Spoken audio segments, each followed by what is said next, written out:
Boa noite. Meu nome é Livânia, sou mãe de autista, sou formada em pedagogia e sou também nutricionista e especialização em nutrição clínica. Eu fui convidada pela direção da AMA para vir falar um pouco sobre alimentação saudável, pois a AMA me disse que está um pouco preocupada com o lanchinho das crianças. Então, eu vou falar sobre alimentação saudável. Então, aqui que nós vemos um desenho sobre alimentos normais do dia a dia. Tem ovos, leite, frutas, legumes. Vamos falar sobre alimentação saudável? Só que não. Eu vou falar sobre alimentação não saudável. Tá ok? Então, vamos lá. Eu vou falar um pouco sobre os produtos industrializados, onde eu vou destacar o uso de aditivos, eu vou explicar o que é. Vou falar sobre gorduras ruins, açúcares, brancos, xarope de milho e adoçantes, e sobre refrigerante. E por quê? Por que esses produtos é uma alimentação não saudável? Então, eu tenho aqui aditivos. Olha cada nome bonito. Antiumectante, corante, acidulante, espessante, edulcorante, aromatizante.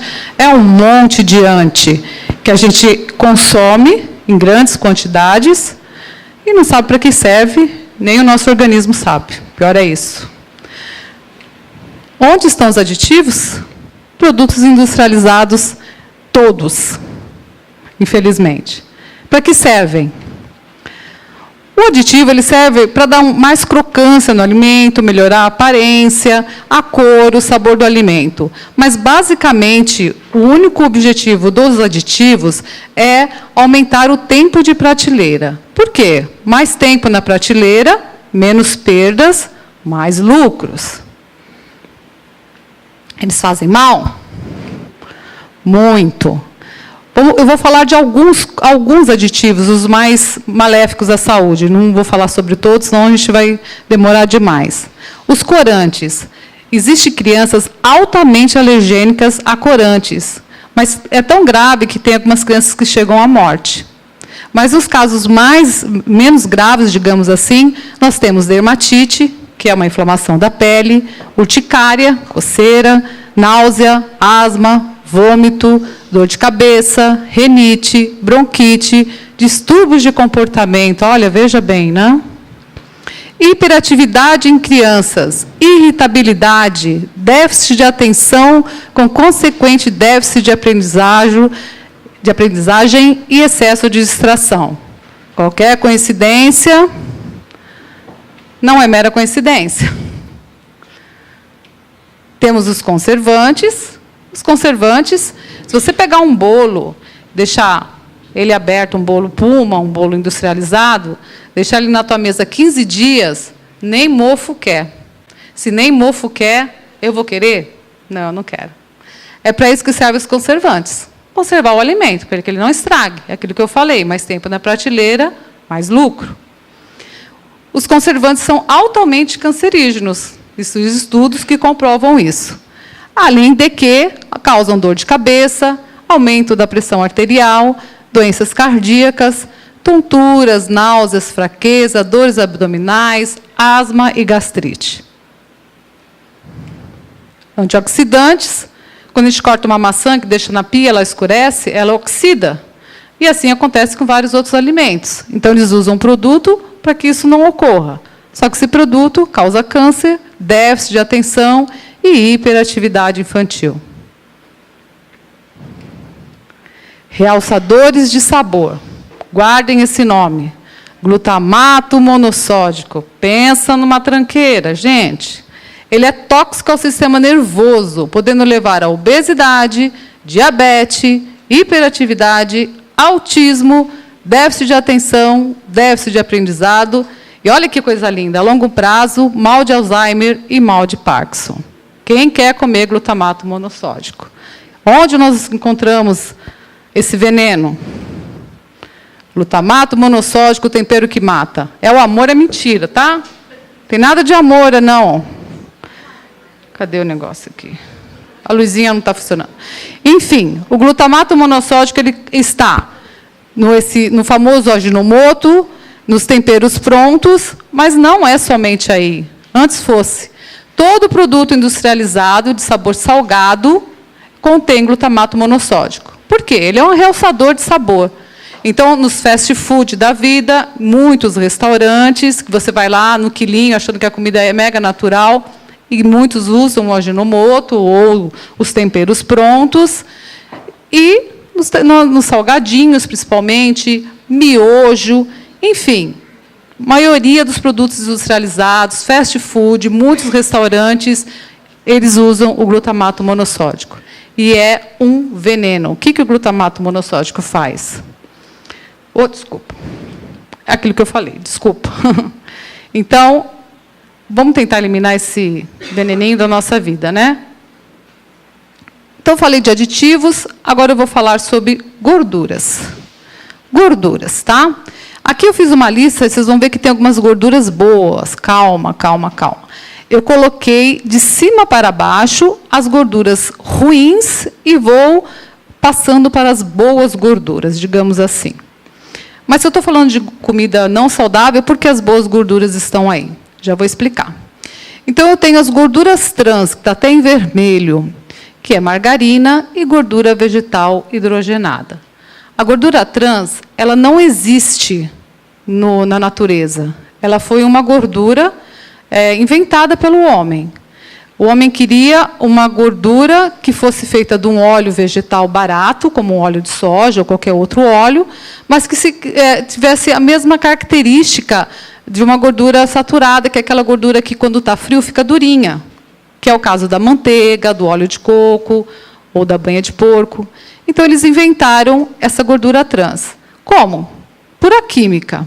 Ela não existe na natureza. Não existindo na natureza, ela não é reconhecida pelo nosso corpo. Não sendo reconhecida pelo nosso corpo, ela causa vários problemas de saúde. É a pior gordura que existe. Elimine uma margarina da vida de vocês. Só que, onde está a gordura trans? Já vou falar. Depois da gordura trans, eu tenho o óleo vegetal. Soja, canola, milho. Ele é ruim? Não, ele não é ruim, mas também não é a melhor gordura. Em excesso, causa problemas também. Depois eu vou ter as gorduras saturadas, que é creme de leite, manteiga, óleo de coco, banha, dendê. Aí eu baixo para o ômega 3, que é o óleo de peixe, está ficando bom. Que está nas algas marinhas, em peixes como salmão, atum, sardinha, arenque, cavalinha, óleo de linhaça e chia. E o ômega 9, que é o azeite de oliva, azeitona, abacate e oleaginosas. Então, eu conto que, a partir... Eu não posso sair daqui, desculpa.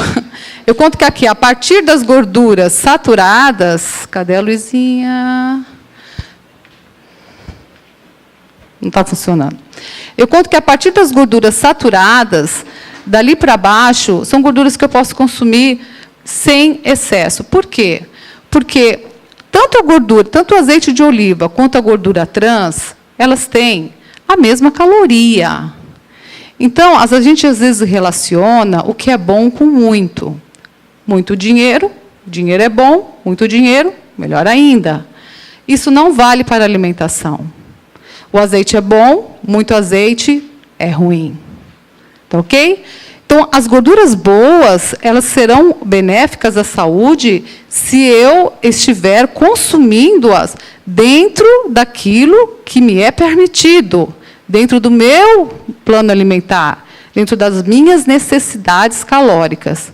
Porque se eu ultrapassar, mesmo sendo uma gordura boa, eu vou engordar. E com a obesidade, vem um caminhão atrás. Pensa assim na obesidade, um caminhão gordinho, e aí, sabe aquelas... Não sei como é que chama, que vem assim, puxando aquela carrocinha? A obesidade é isso. Vem o carro e atrás da carrocinha cheio de outros problemas que eu vou explicar. Tá? Então, a gente deve, sim, dar preferência às boas gorduras, mas sempre com moderação. E, se puder evitar as gorduras trans, excelente. Ela não serve para nada. Se você pegar uma margarina e largar aberta em cima da mesa, você não vai ver uma mosquinha pousando. Gente, se nem a mosca quer pousar, é porque o negócio é ruim. Tá ok? Adivinha onde iremos encontrar um montão de gorduras trans? Quem adivinha, né? Na comida trash, comida ruim. Tá? Os fast food da vida, no sorvete. O sorvete é lotado de gordura trans, tá? Nos salgadinhos, enfim. Produtos industrializados em geral e fast food. Riscos à saúde, excesso de gorduras. Aquilo que eu falei. Primeira coisa que vem associado ao excesso de gorduras é a obesidade. A obesidade traz o seu carrinho junto com todas as outras patologias, que é hipertensão, doenças cardiovasculares, diabetes, além dos problemas físicos relacionados ao excesso de peso, que é artrose, artrite, pedra na vesícula, cansaço, refluxo, tumores no intestino e na vesícula. Tá ok? O excesso de gordura também leva ao aumento de colesterol, levando a riscos cardiovasculares. Às vezes você tem aquele magrinho, mas que se alimenta mal, o colesterol dele está lá em cima e também ele tem problemas cardiovasculares, tá? Não é só obesidade. E descontrole da fome e da saciedade. Olha que coisa estranha, né? Então, existem estudos que comprovam que quando o excesso de gordura saturada, que é aquela gordura de porco e algumas outras gorduras, manteiga, com excesso dessa gordura, quando você alcança um peso muito elevado, que causa uma inflamação aqui no hipotálamo, que é uma região aqui atrás no cérebro, que é onde controla a fome e a saciedade.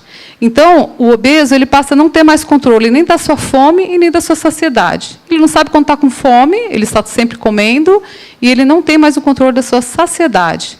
Então, a gente tem aqueles obesos compulsivos, o que ocasionou isso? O excesso de peso, que levou a essa inflamação, e que piorou tudo, né, digamos assim. Vamos falar um pouco sobre açúcar? Então, edulcorante. Sempre que vocês lerem isso, edulcorante, todo produto doce vai ter isso. Edulcorante é tudo que adoça, tá? Pode ser o açúcar normal, o açúcar da cana, como o adoçante, é o que adoça. Então, eu vou falar um pouco sobre o açúcar branco, refinado, o xarope de glicose e sobre os adoçantes artificiais. Tá? Onde encontramos edulcorantes, as açúcares. No refrigerante, nos doces. Ele tem um salgadinho, mas deixa para lá. É nos refrigerantes e nos doces em gerais. Claro, todo mundo sabe.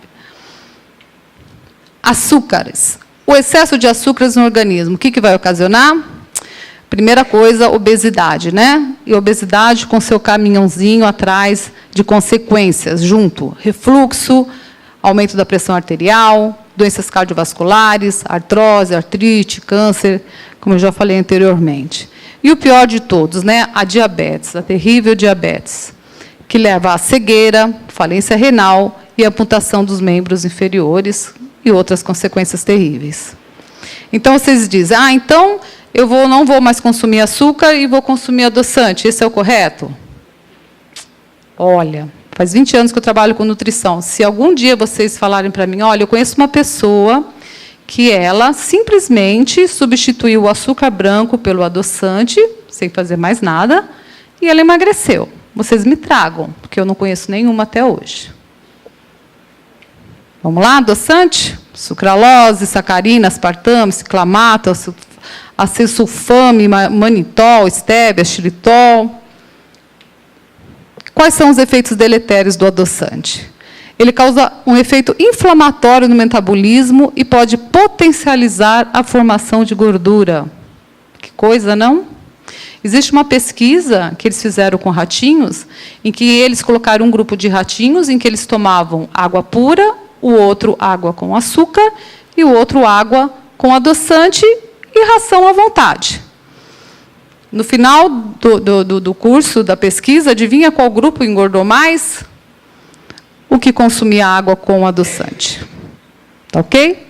O que acontece com o adoçante? O adoçante, ele, além desse efeito inflamatório, que aumenta a formação de gordura, ele altera o paladar, exigindo alimentos cada vez mais doces, contribuindo para a obesidade. Nós temos na língua papilas degustativas que sentem o sabor dos alimentos. Quando nós consumimos muito alimentos com aditivos, adoçantes, tabaco, quem fuma, nós vamos destruindo essas papilas, nós vamos como que entupindo essas papilas. E aí a gente deixa de sentir o sabor como ele realmente é. Aí o que acontece? Cada vez você quer mais sal, mais açúcar e mais tempero. Parece que nada tem gosto, é que as suas papilas estão obstruídas, estão sendo destruídas, digamos assim. O adoçante também leva a cefaleia, que é a dor de cabeça, tontura e casos de câncer. Refrigerantes. Antes de eu falar do refrigerante, talvez as pessoas digam assim para mim, mas se não é para consumir açúcar, nem para consumir adoçante, o que eu faço? Essa é a dica que eu dou para todo meu paciente. Vocês vão consumir um açúcar de boa qualidade, que pode ser um açúcar mascavo, um mel, um açúcar orgânico, e vocês vão consumir esse açúcar de maneira que vocês experimentem aquilo e falem assim, está faltando um pouquinho de açúcar. E aí vocês vão tomar a si mesmo, vão consumir a si mesmo. E aí, sempre fazendo isso. Por quê? Porque vocês vão se habituando a esse paladar, a essa doçura. E aquilo que, naquele primeiro momento, parece sem açúcar, eu garanto, dali um pouco vocês vão estar achando doce. E assim vocês sempre vão conseguir ir diminuindo a quantidade de açúcar. Tá ok? Não precisa substituir por nada. É só ir diminuindo gradativamente. Então, refrigerantes. Olha que bonitinho, né? Por que refrigerante é tão ruim? Todo mundo sabe que refrigerante é ruim. Por quê? Por que refrigerante faz tão mal? Para começar, o excesso de açúcar. Um copo de refrigerante tem de 6 a 7 colheres de açúcar. É muito açúcar num copo de refrigerante, é absurdo. Levando aos problemas que o açúcar em excesso provoca. Obesidade, diabetes, hipertensão. O refrigerante também tem muito sal. Ele retém líquido, aumenta o peso, barriga estufada, perna inchada. Se for com adoçante, vocês já sabem, né? Acabei de falar, não adianta trocar o refrigerante normal pelo Diet Light. Aliás, o refrigerante Diet Light é um veneno terrível, porque eles usam o pior adoçante que existe, que é o aspartame, que é o pior. Além do açúcar e do sal em excesso, o refrigerante ele tem ácido fosfórico, xarope de milho e potássio, que são substâncias que levam a vários problemas de saúde, como enfraquecimento dos ossos e dentes, levando a cáries e osteoporose. Esse ácido fosfórico ele é utilizado na indústria para limpar a ferrugem, para fazer produtos de limpeza. E aí a indústria de refrigerante coloca no refrigerante, nós tomamos esse ácido. Ele é extremamente ácido, ele é muito ruim. E aí ele compete com o cálcio. Então, ele tira o cálcio do osso para mandar para o sangue, porque o nosso sangue está muito ácido, e a gente não vive com um sangue muito ácido. Então, é isso que faz o ácido fosfórico. A gente, às vezes, só pensa no açúcar do adoçante, mas o ácido fosfórico é terrível. Ele também reduz a produção do ácido gástrico no estômago, atrasando o processo de digestão e absorção de nutrientes. Tá? Quando a gente não tem os nossos sucos gástricos funcionando devidamente, a gente fica aquela coisa panturrada, né? E aí você tem todo um processo mais lento, auxiliando na obesidade e auxiliando também na absorção dos bons nutrientes. Temos pedra nos rins. Por quê? Porque é muito cálcio que sai do osso, aí passa pelo rim e faz o cálculo renal. Temos também aumento da pressão arterial, especialmente devido à alta quantidade de sódio, que é o sal que eu falei, né? E também de cafeína, que também aumenta a pressão arterial. Tá? E câncer. Por que tem tanta gente com câncer, né? Todo mundo tem um caso na família, conhece alguém. Às vezes a gente tem que parar para pensar um pouco, né? O que está acontecendo, né? Tem gente que fala assim, a pessoa é amarga, está com câncer. Não é que ela é amarga, não, né? Tem outros problemas relacionados aí. Sendo assim, voltamos ao início. Alimentação natural. Sem etiqueta. Eu falo sempre que, quando as pessoas falam assim, mas eu tenho que olhar o valor nutricional, eu tenho que olhar aquela etiqueta, eu falei, não, o melhor alimento é aquele que vem sem etiqueta. É esse. Quem vai na feira, não vai à farmácia. Obrigada. Mais um, peraí. Cuchuco da mãe, gente. Tá ok? Obrigada.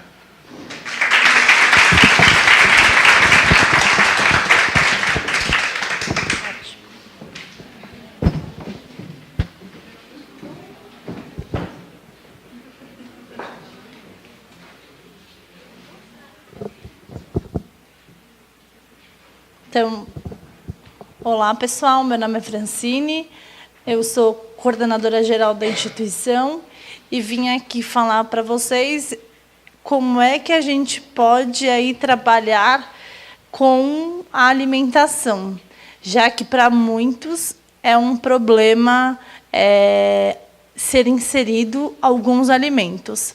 Então, a gente trouxe aqui a ideia da instituição. Inicialmente, a gente já pode começar a falar para vocês de que problema de alimentação, a seletividade alimentar, ela é um problema de comportamento. Então, é comportamental, certo? Então, desafios e estratégias para alimentação. Então, a gente tem aí que uma história que, em 1943, o Kanner, em seu famoso artigo Distúrbios Autísticos, ele teve aí um contato afetivo e identificou problemas alimentares de 6 de seus 11 pacientes. Então, é algo que não é atual, não, já vem lá de trás. E, atualmente, alguns autores eles têm sugerido que a presença de dificuldades da alimentação na infância ela possa ser uma identificação, uma característica aí do autismo precoce. Nós temos que consumir uma quantidade ou variedade insuficiente de alimentos, incluindo líquidos, para ganhar peso e crescer normalmente. Então, para a gente, isso já são características de distúrbio alimentar. Então, algo que seja muito escasso ou algo que seja além, muito, ele é um problema. A gente tem que água é muito bom, só que nós já tivemos, a história traz de que o excesso de água causa morte, já causou.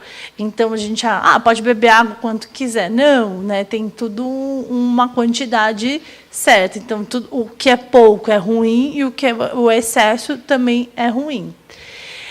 Crianças diagnosticadas com problemas alimentares, eles têm maior risco de déficits cognitivos e do surgimento de problemas de crescimento e de comportamento.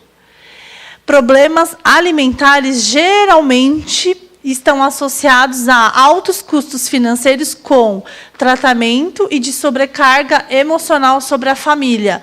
Então, aí a gente tem, ele só come nuggets, então eu vou dar só nuggets. Ele só come batatinha de carinha. Eu só compro a batatinha de carinha. Então, tem a questão da saúde, mas também tem a questão da alimentação, tem a questão financeira e mais ainda, tem a questão da exclusão dele, porque eu não viajo, não levo meu filho para algum lugar, porque eu tenho que sempre levar, porque ele não come, porque eu tenho que levar marmita, enfim. Tem aí também um outro problema. E, geralmente, crianças com problemas alimentares sentem-se socialmente isoladas. Tudo bem? A prevalência desses problemas alimentares. Então, os estudos, eles recentemente demonstram que crianças com TEA, que é transtorno do espectro autista, quando comparadas com crianças típicas ou com outras deficiências, apresentam maior prevalência de problemas alimentares. Então, está aqui a nossa questão maior de nós mostrarmos para vocês de que é problema de comportamento. E, se é problema de comportamento, a gente tem que tratar. Estima-se que 90% das crianças com TEA têm problemas alimentares.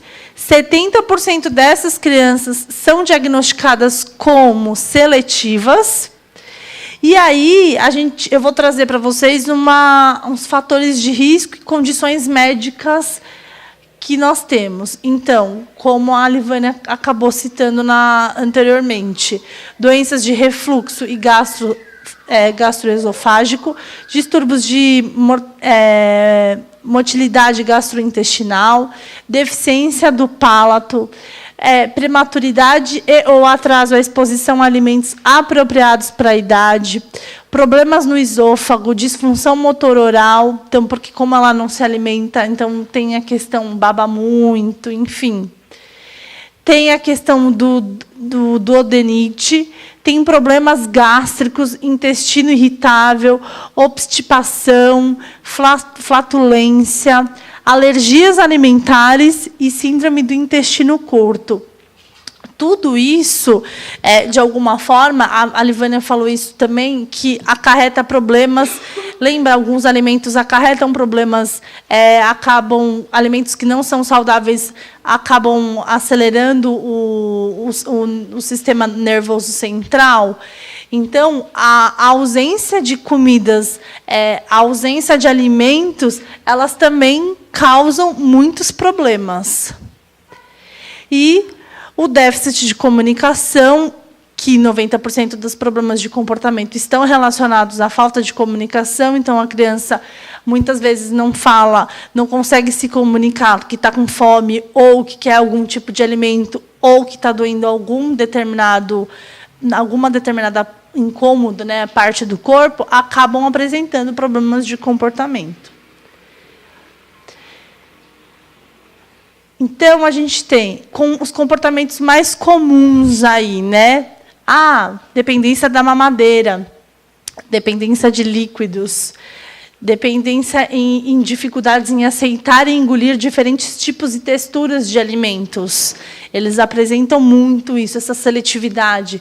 Birras nas horas das refeições, asfixia, engasgos ou vômitos.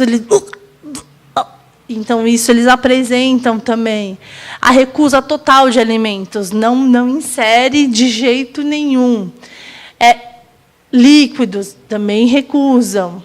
Atraso motor oral. Acumular ou esconder o alimento na boca, a gente chama de packing. Quando tem crianças que, às vezes, elas almoçam e aí elas ou tomam café da manhã, chegam na instituição ainda com o alimento guardado, né? Isso é um problemaço. A duração excessiva da refeição. Então, aquilo que é para durar-se 20, 35 minutos, dura aí 2 horas, 5 horas para a criança comer um prato de alimento. E comer dormindo, né? A criança come dormindo, então ou é porque guardou, que é um problema, ou porque tem uma excessividade muito grande de inserir alimento. E a seletividade, por exemplo, ele só come comida vermelha, ele só come a comida se tiver verde, ele só come se tiver no prato azul, ele só bebe o líquido se tiver na mamadeira. Enfim, são seletividades que também são problemáticas e que acabam trazendo disfunções para a vida da pessoa, que são as disfunções que eu apresentei anteriormente. Então, a consciência dos fatores de risco e da apresentação clínica dos problemas alimentares relacionados aos comportamentos alimentares apropriados para a idade podem estabelecer precocemente o tratamento. Então, tudo aquilo que você consegue controlar antes de que se vire um problema, nós estamos aí tratando a precocidade. A avaliação e tratamento para problemas alimentares são uma prioridade mesmo quando falhas no crescimento e não é evidente, e a saúde não está em risco imediato. A alimentação é algo que é indireto. É direto, muitas vezes a gente acha que é direto, mas ele é indireto. Por que ele é indireto? É porque nós conduzimos a alimentação deles. Até uma certa idade, a maioria deles se alimentam porque nós é quem dirigimos para serem alimentados. E o que acontece? Quando vem esses problemas de comportamento da seletividade alimentar, quando vem a birra, quando vem o vômito, o que a gente faz? Muitas vezes, a gente abre mão disso, porque a gente acha que a gente está cuidando. Né? Então ele não come, mas ele come só a batatinha de carinha. Aí ele vai comer, ele vai ficar doente, então eu só vou dar a batatinha de carinha.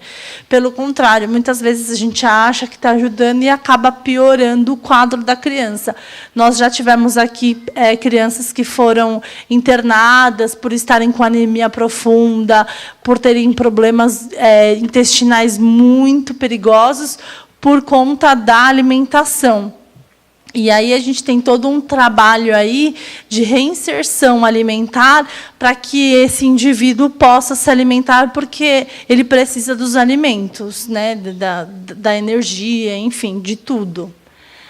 O tratamento precoce é extremamente importante, irá produzir os melhores resultados para a família e para a criança diagnosticada. E as implicações dos problemas alimentares. A gente, quanto mais tempo nós tivermos, né, quanto mais precoce for a intervenção, mais sucesso nós vamos ter em todos os sentidos. Então, quando a gente fala de precocidade, eu estou falando de precocidade no atendimento total daquela criança. Hoje a gente está dando um foco maior na alimentação, mas a gente está falando sempre em tudo na vida dele. Além de perda de peso, quando não trabalhado, ele vai ter uma desidratação, doenças frequentes, déficit de crescimento, problemas de comportamento e de aprendizagem, e, se não tratado, problemas alimentares podem levar à morte. Então, é basicamente isso, é de nós levarmos isso como uma campanha de que, se não tratado um problema alimentar, ele pode se levar à morte da pessoa. Então, o alimento ele é muito grave. Tanto se ele não trata para que ele coma coisas saudáveis, e aí é o que a Livânia trouxe para a gente, né? As comidas que não são saudáveis, que têm muitos ingredientes aí que prejudicam a saúde da pessoa, a pessoa pode morrer por isso ou pode morrer por não comer. Então, aí está o esforço de nós ensinarmos a pessoa com autismo a comer de forma adequada e saudável. Aqui eu trouxe uma historinha, aí, um planejamento de que a primeira coisa que a gente faz aqui na instituição é qual? Uma avaliação médica. Tá? Então, tem que ter uma avaliação multidisciplinar. O médico, a gente encaminha para o médico. O médico ele vai fazer todos os exames aí, saber se a gente precisa de uma vitamina. Por que isso? A partir do momento que a gente ensina, a gente senta e fala, olha, vamos ensinar o fulano a aprender a comer alguma coisa, a gente tem que ter, assim, aquilo que a gente vai estar querendo ensinar para a criança, ou para o adulto, para quem seja, é benéfico para ela? Porque eu posso estar ensinando, por exemplo, a criança a chupar laranja, e quando faz um exame de sangue, a vitamina C da criança está bombando lá de alegria, está super boa, mas ela não tem lá uma vitamina B, por exemplo. E aí eu tenho que ter um ingrediente para saber qual é o alimento que é rico em vitamina B para poder inserir no cardápio da pessoa. Então, quem vê isso para a gente? É o médico. Então, o médico faz toda a avaliação nutricional. Além disso, a gente tem a fono. A fono vai olhar as questões da oralidade, musculatura, o palato, às vezes a criança engasga, enfim, ela tem esse olhar. E o nutricional para olhar e nos ajudar a enxergar qual é o alimento que mais é necessário para aquele momento, para aquele quadro que nós temos. Então, o primeiro passo, a gente tem, como eu disse, a avaliação médica, a avaliação da fono e a avaliação nutricional. O segundo passo, a gente tem identificar os comportamentos que caracterizam um problema alimentar. Então, teríamos que definir o comportamento operacionalmente, né? Então, ele cospe, ele joga, ele se recusa, ele empurra, é um determinado alimento ou não, são vários alimentos. Enfim, eu olho para o comportamento. Depois de nós termos todas essas avaliações, certo? Depois eu vou olhar funcionalmente e identificar o que vem antes e o que vem depois daquele comportamento alimentar. Então, eu tenho uma história muito rápida. Tinha uma mãe que ela queria que... Ela falava assim para mim, Francine, o meu filho não se alimenta, ele come arroz, salsicha e batata de carinha. Aí eu falei assim para ela, então, porque a gente não vai na casa da família, então, como que eu entro? Eu entro quando a família filma ou quando ela me relata. É dessa forma que a gente tem essa relação. E aí a mãe pegou e filmou. Quando eu vi, era um prato assim enorme de arroz com a salsicha e as batatas de carinha. Ela falava assim para mim: olha, ele não come, ele só come a batata de carinha. Eu falei: olha, até eu não comeria, porque é um super prato com arroz e salsicha e a batata de carinha. Quem vai querer arroz se tem uma batata de carinha, por exemplo? E aí a gente foi trabalhando, e aí ela falava assim para mim que ele só comia batata de carinha ou ele tomava sopa de caldo de feijão. E ela falava que quando não tinha batata de carinha, por exemplo, ela dava a comida e falava: fulano, a comida está na mesa, e colocava a comida. Se ele não comia, e aí ela começava a ficar muito nervosa porque ele não estava se alimentando, o que vinha depois? A sopa de feijão. E aí ele nunca ficava sem comer e sempre comia o que ele queria, que era ou a batata de carinha ou a sopa de feijão. Então ela dividia isso. Então, qual que é a consequência? A consequência é essa: é ele ganhar o que ele vai comer, porque ele sabe que ele ficar sem comer não vai ficar. Então, a gente tem que tomar cuidado. Ou, por exemplo, a criança ou o jovem come várias coisas antes do jantar. O jantar, geralmente, é 8h. Aí ele está comendo bolacha, tomando iogurte, enfim, comendo fruta, seja lá, saudável ou não. 7h, 6h30. Quem vai querer jantar às 8h? Ninguém. Então, tem tudo isso que vem antes e o que vem depois. Então, para o terceiro passo, nós vamos ver, então, para onde vai este caminho, né? Para onde é que a gente quer ir? Eu não sei, eu estou perdido. Por onde que eu começo? Se você não sabe, para que ir para qualquer lugar, né? Ou se você não sabe, qualquer caminho vai servir. Então, por isso que a gente sempre para e planeja e pensa, para que a gente tenha uma escolha de um caminho certo.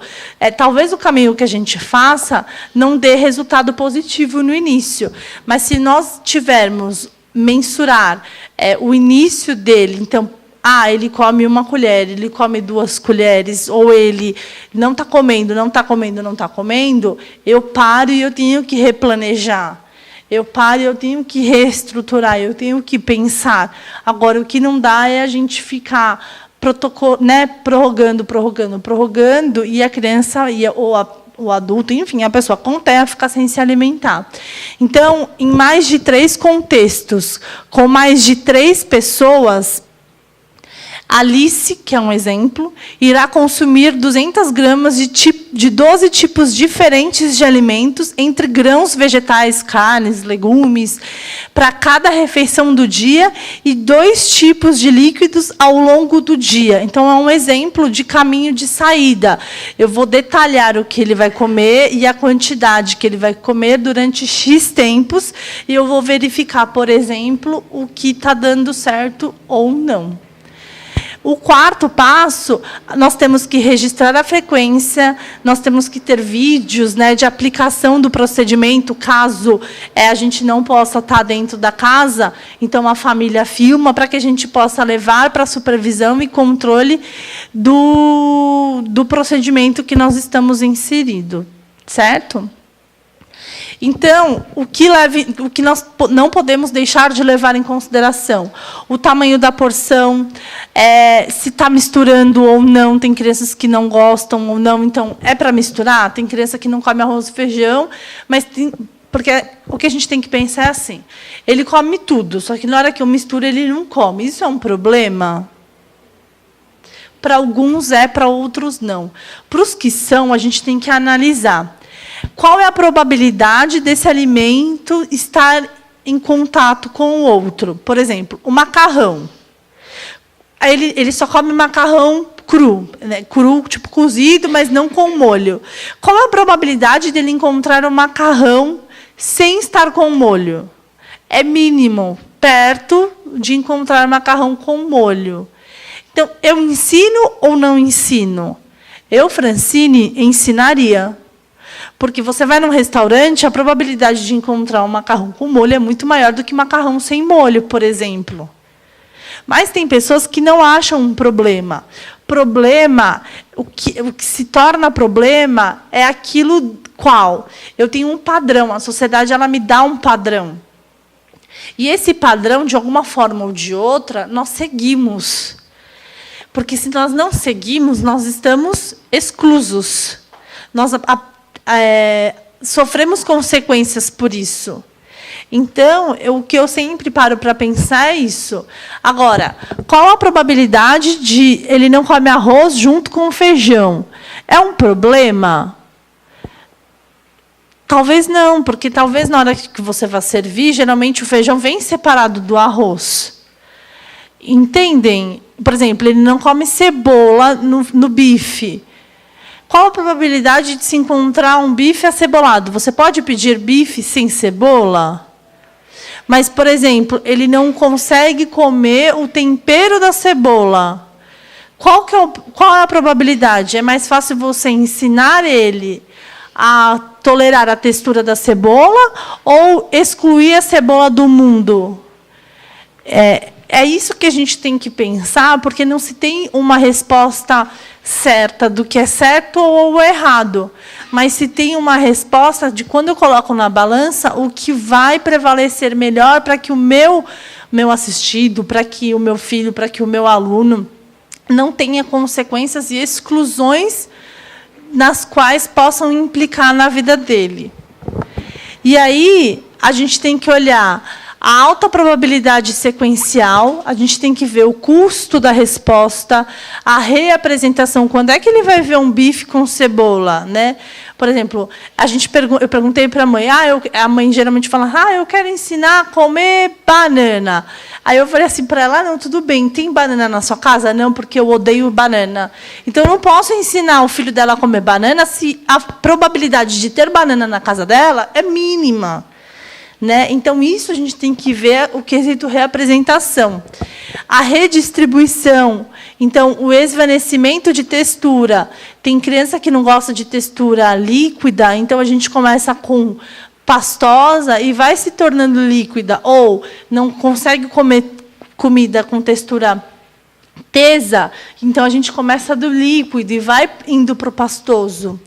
A autoalimentação, então a questão da criança se alimentar sozinho. O treinamento do cuidador, quem cuida, ele precisa de muito treinamento, porque não é fácil, é frustrante, cansa, é comida na cabeça, é comida no chão, enfim, milhares de coisas que a pessoa que está treinando precisa de um amparo.